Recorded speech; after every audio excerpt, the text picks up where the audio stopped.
수요일 새벽을 깨워 기도의 자리에 나오신 여러분들을 환영하고 축복합니다. 아버지 하나님, 오늘도 하나님이 기뻐하시는 기도의 자리로 우리를 불러주시니 감사합니다. 우리를 하나로 모으시고 하나의 찬송과 하나의 말씀과 하나의 기도를 올리게 하심도 감사합니다. 서로가 서로에게 감사하며 의지하며 또 서로를 중보하며 도우며 이 신앙 잘 이어가게 하여 주시옵소서. 녹화된 영상으로 함께하는 분들이 많이 있습니다. 모두가 한 마음으로 교회를 세워가게 하여 주시옵소서. 교회를 사랑하는 사람들이 사명을 받고 은사와 달란트를 받은 대로 순종하여 헌신하게 하셔서 지금도 아름다운 우리 대한교회가 내일은 더 아름다운 교회로 설 수 있도록 은혜 내려 주시옵소서. 다음 세대를 위해서 기도합니다. 영적으로는 아무것도 배울 것이 없는 이 악한 세대를 살아내고 있습니다. 오히려 교회에서 배운 것도 다 잃어버릴 것만 같은 그런 곳에서 대부분의 시간을 보내고 있습니다. 이들을 불쌍하게 여기사 좋은 사람들을 만나게 하여 주옵소서. 좋은 환경에 거하게 하여 주시옵소서. 그러나 그런 것들보다 더 좋은 하나님과 동행하게 하여 주시옵소서. 믿음의 사람들을 붙여 주시옵소서. 세상에서 지치고 힘들 때 하나님을 기억하게 하시고 교회로 달려와 기도하는 기도의 세대가 되게 하여 주시옵소서. 믿음이 자라고 있는 우리 다음 세대와 교회의 새가족들을 위해 기도합니다. 하나님의 말씀을 잘 배우게 하시고 하나님의 마음을 알아가게 하여 주시옵소서. 하나님을 사랑하는 것을 실천하게 하시고 이와 같이 이웃도 사랑하는 하나님의 사람들이 되게 하여 주옵소서. 이를 위해 먼저 믿은 사람들이 경건의 본, 믿음의 본을 보여 함께 성장하게 하여 주시옵소서. 교회의 중직들을 위해 기도합니다. 이들은 예수님을 머리로 한 교회를 바치고 있는 기둥들입니다. 기둥이 많으니 나 하나 정도는 없어도 괜찮다고 생각하는 직분자가 없기를 간절히 기도합니다. 마치 성벽과 같이 무너진 곳이 하나라도 있으면 안 된다는 생각으로 모두가 맡은 그 자리에 서게 하여 주시옵소서. 차량과 식당과 안내와 청소와 주차 등 또 찬양 등 여러 곳에서 다양하게 교회를 섬기고 있습니다. 섬김에 기쁨이 넘치게 하시고 은혜가 넘치게 하여 주시옵소서. 하나님께 영광이 되게 하여 주옵소서. 그리하여 교회에서 함께 섬기는 주의 모든 자녀와 교회를 방문하는 사람들에게 칭찬받게 하여 주시옵소서. 우리는 연약합니다. 우리는 부족합니다. 그러나 그런 우리를 도우시고 채우시는 하나님의 능력으로 맡은 일을 잘 감당하게 도와주시옵소서. 이 일에 앞장서서 본을 보이시는 당회와 장로님들에게 더 큰 은혜를 허락하여 주시옵소서. 교회의 중직으로부터 새가족까지 또한 교회 학교의 어린아이들까지 모두가 장로님들을 주목하고 있습니다. 우리 신앙의 방향과 열심을 모두 장로님들께 보고 배웁니다. 힘과 능력과 지혜와 은혜를 더하여 주시옵소서. 착하고 충성된 일꾼, 부끄러울 것이 없는 흠이 없는 일꾼, 칭찬받는 일꾼이 되게 하여 주시옵소서.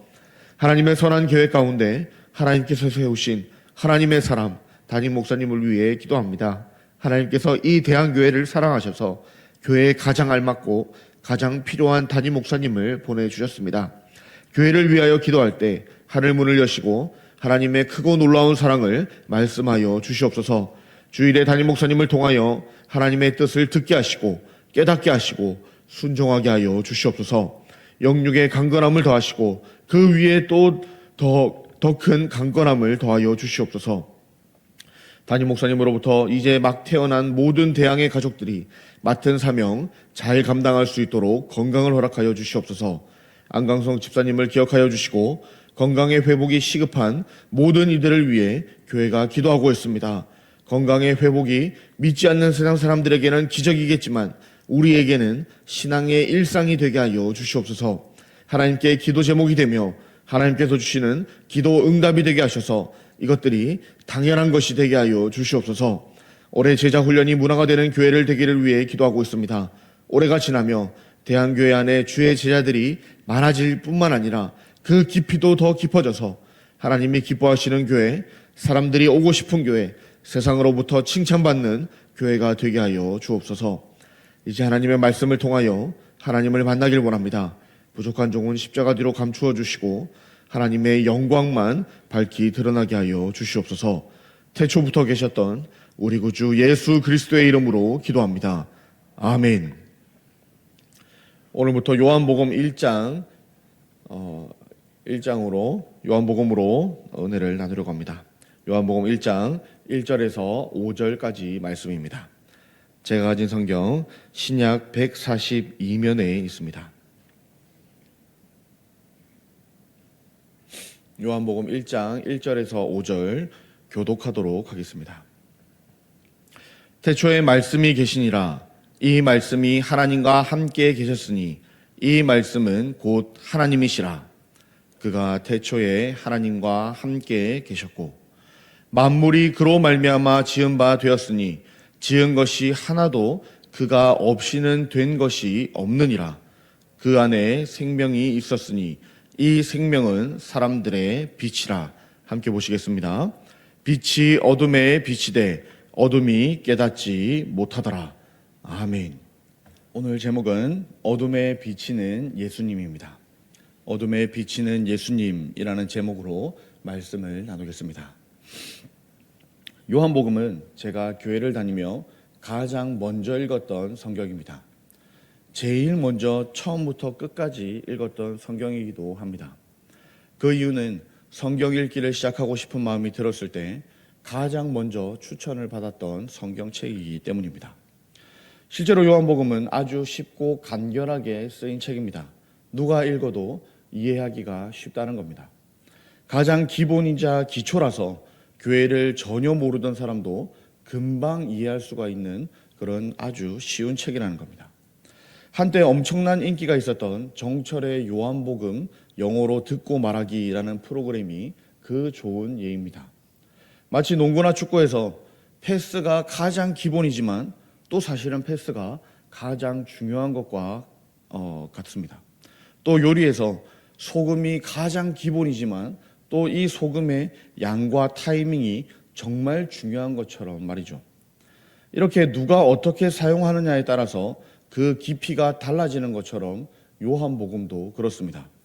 초신자나 믿음이 아직 연약한 사람이라도 쉽게 접할 수 있는 성경이면서 동시에 믿음의 깊이가 깊은 사람일수록 더더욱 은혜 받을 수 있는 성경이 바로 이 요한복음이라는 겁니다. 오늘부터 이런 요한복음을 같이 묵상하려고 합니다. 우리에게는 사복음서가 있습니다. 마태복음, 마가복음, 누가복음, 그리고 오늘 요한복음입니다. 사복음서 모두 예수님의 성육신과 예수님의 생애, 그리고 십자가와 부활을 기록하고 있는데요. 각기 다른 네 가지 관점으로 다양하게 입체적으로 우리에게 증언해주는 성경책들입니다. 그런 사복음서이지만 마태복음, 마가복음, 누가복음을 따로 떼어서 공관복음이라고 부릅니다. 다시 말하자면 요한복음은 여기에서 따로 떼어 놓는다는 겁니다. 여러 이유가 있겠지만 오늘 본문을 통해서 가장 중요한 이유를 발견할 수 있습니다. 그것은 다른 공관복음에서는 예수님께서 인간으로 오신 구원자라는 것을 다양하게 살펴봤다면 요한복음에서는 인간으로 오신 것은 맞지만 원래는 제2위이신 성자 하나님이시다라는 겁니다. 즉 요한복음을 제외한 공관복음은 다양한 예수님의 인성을 강조했다면 요한복음은 예수님의 신성을 강조하고 있다는 겁니다. 조금 더 살펴보자면 마태복음에서는 구약에 예언된 그 왕이시다, 그 메시아시다라는 것을 강조하여 마태복음의 시작을 아브라함과 다윗의 혈통을 타고 나셨음을 밝히는 왕의 족보로 시작합니다. 마가복음에서는 왕의 족보가 아니라 종으로 오셨음을 더 강조합니다. 그래서 마가복음의 시작은 예수님께서 일하시는, 즉 예수님께서 사역하시는 것으로 시작합니다. 누가복음은 예수님을 완벽한 인간이셨다라는 것을 강조합니다. 그래서 모든 인류의 조상인 아담에게까지 거슬러 올라가는 족보로 누가복음을 시작합니다. 그렇다면 오늘부터 우리가 살펴볼 요한복음은 어떻게 시작했고 무엇을 강조하고 있습니까? 요한복음은 예수님께서 원래 제2위이신 성자 하나님 이 절대적인 신성을 강조합니다. 그래서 1절이 이렇게 시작하고 있는 겁니다. 1절입니다. 태초에 말씀이 계시니라. 이 말씀이 하나님과 함께 계셨으니 이 말씀은 곧 하나님이시라. 태초에는 창세기 1장 1절의 태초에와 같은 단어를 사용하고 있지만 시간은 사실 조금 다릅니다.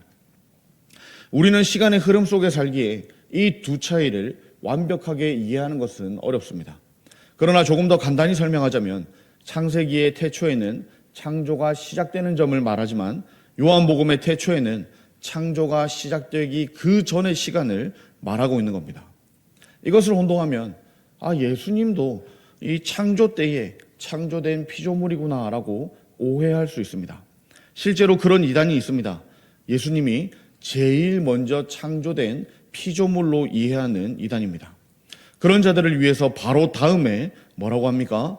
태초에 계신 이 말씀이 하나님과 함께 계셨다라고 말씀합니다. 그리고 이어서 이 말씀이 곧 누구시라고 합니까? 하나님이시다라고 말합니다. 창조 때 창조된 피조물이 아니라 창조라는 그 시간의 시작, 그 이전부터 계셨던 하나님이시다라는 겁니다. 이어지는 2절과 3절은 방금 1절의 설명을 조금 더 자세하게 해주고 있습니다. 먼저 2절에 그가 태초에 하나님과 함께 계셨고 라고 했습니다. 하나님이시지만 하나님과 함께 계셨다라는 이 말도 안 되면서 이해할 수 없는 엉터리 같은 설명을 하고 있죠.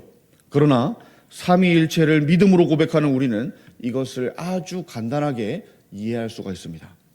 제2위이신 성자 하나님께서 제1위이신 성부 하나님과 함께 계셨다라는 거죠. 언제부터요?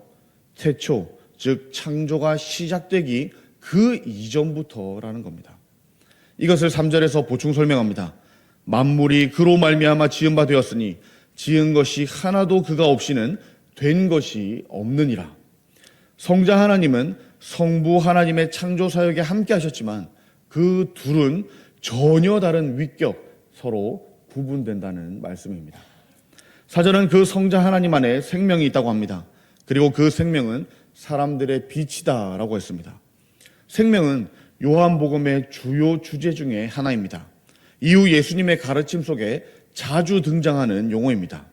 앞으로 요한복음에서 나오는 생명은 예수님을 믿어서 하나님께 받는 어떤 것이라면 오늘 본문에서는 원래 성자 하나님, 즉 예수님 안에 있다는 겁니다. 이 생명은 예수님이 가지고 계셨던 것으로 이것이야말로 사람들의 빛이라는 것이죠. 소망입니다. 그런데 이 생명의 빛으로, 즉 소망으로 어둠을 비추셨지만 어둠은 그것을 깨닫지를 못했습니다. 이것이 오늘 본문 마지막 절인 5절입니다. 빛이 어둠에 비치되 어둠이 깨닫지 못하더라.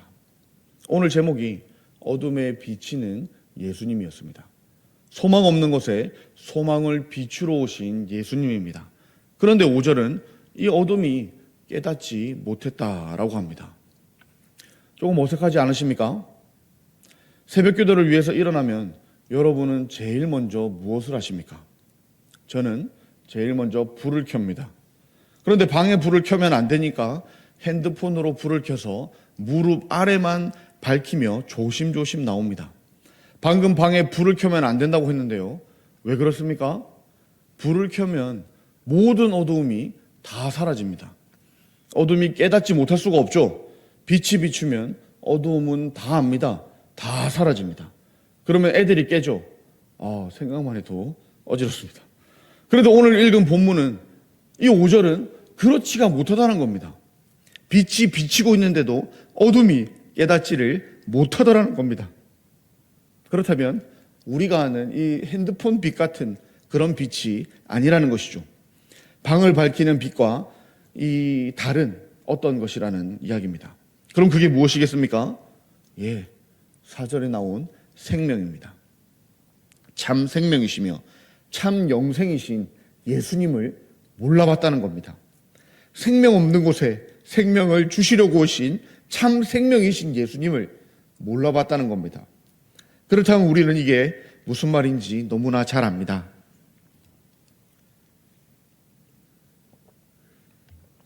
우리 주변에 이런 것들이 너무나 많기 때문입니다. 친구와 친척, 심지어는 가족 중에도 있죠.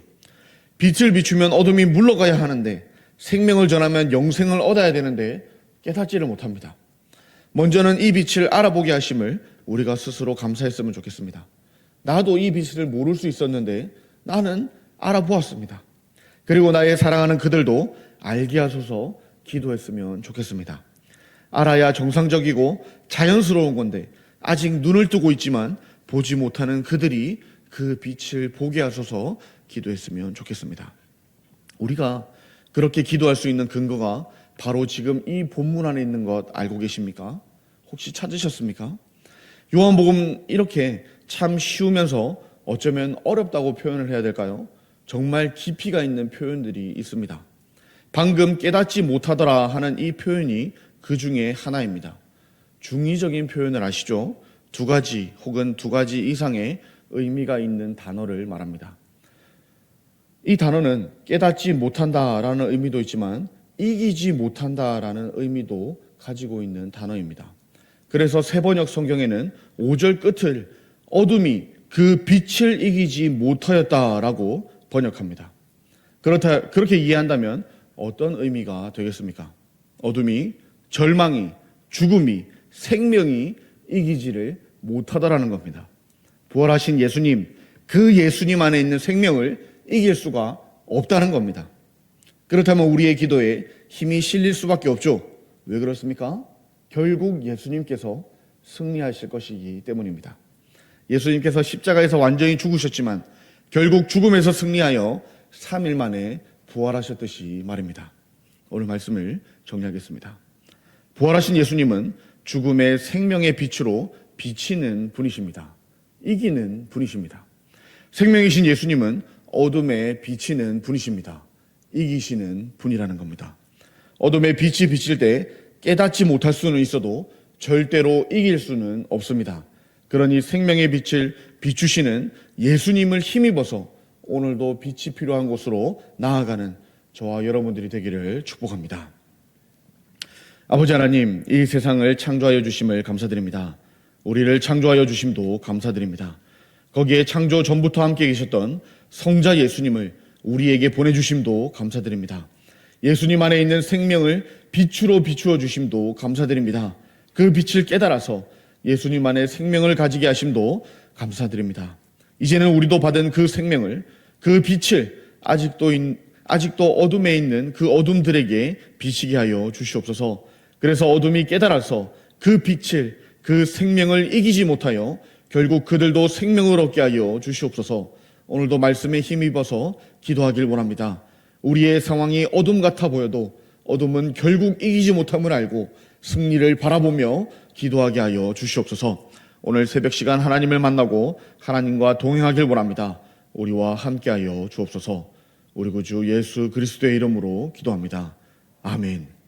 하늘에 계신 우리 아버지여, 이름이 거룩히 여김을 받으시오며 나라가 임하시오며 뜻이 하늘에서 이루어진 것 같이 땅에서도 이루어지이다. 오늘 우리에게 일용할 양식을 주시옵고 우리가 우리에게 죄 지은 자를 사하여 준 것 같이 우리 죄를 사하여 주시옵고 우리를 시험에 들게 하지 마시옵고 다만 악에서 구하시옵소서.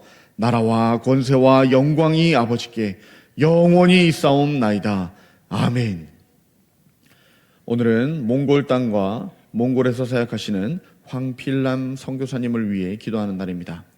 몽골 현지에 세워진 교회들과 섬기는 사역자들을 위해서 기도해 주시길 바랍니다.